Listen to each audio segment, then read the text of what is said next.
Ako nga pala, si Miss Bombay, dating isang OFW at ngayon ay masipag na raketera ng Pinas.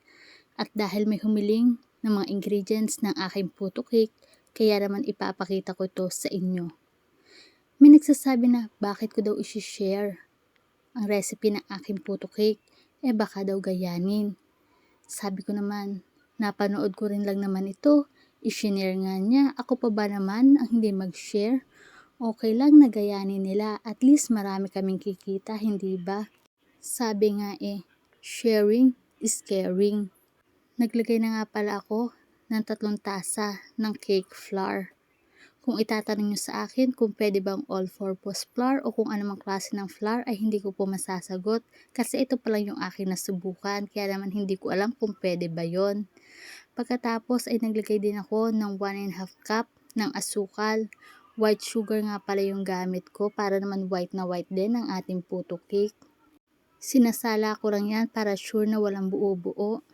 Ito pa nga lang pala yung salaan kong gamit, sooner or later ay magkakaroon din ako ng salaan.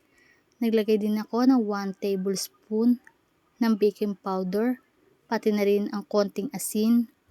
Bago ko makalimutan, ang ginagawa ko nga pala ay pang 2 servings.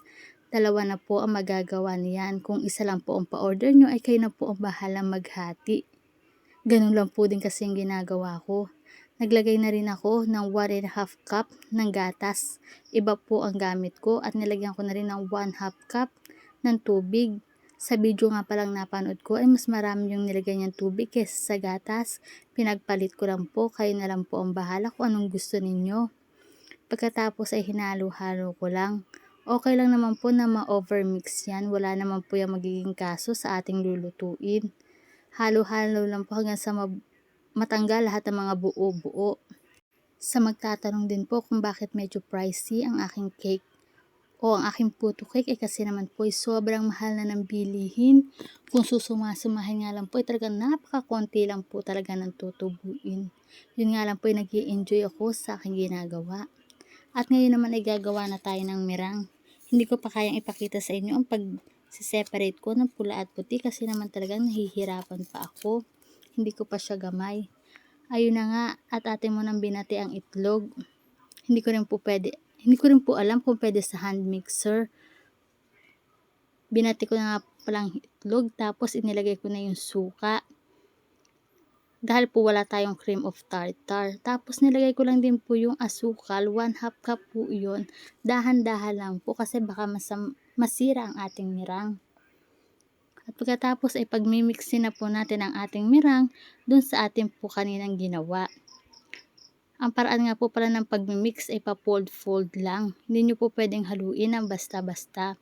Basta siguraduhin nyo lang po masasagad hanggang ilalim para naman po sure tayo na na-mix ito lahat. At walang iba na iba yung lasa. Natutuwa nga ako, talagang sobrang saya ng puso ko kahit na paisa-isa ay may umu-order. At least kahit andito ako sa bahay ay nagkakaroon ako ng income kahit konti lang, di ba? Laking tulong na po yun pag pinagsama-sama. Sa totoo lang, ngayon ko lang nakita yung puto cake kasi naman nasanay tayo sa regular na puto lang. Ngayon ko lang napanood ang paggagawa ng puto cake at ngayon ko lang din nalaman na meron palang puto cake. Kayo ba sa lugar nyo, matagal na bang nagluluto ng puto cake o matagal na bang kilala nyo yung puto cake? O yung regular na puto lang din ang inyong mga alam? Pag na-mix na natin, ay ilalagay na natin sa ating molding pan. Naglagay nga lang pala ako ng mantika dyan at itinaktak ko para mawala ang mga hangin-hangin.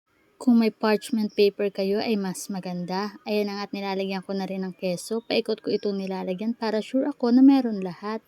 Pagkatapos ay nilalagay ko na rin yung itlog na pula na talaga naman nagpapasarap sa ating puto cake.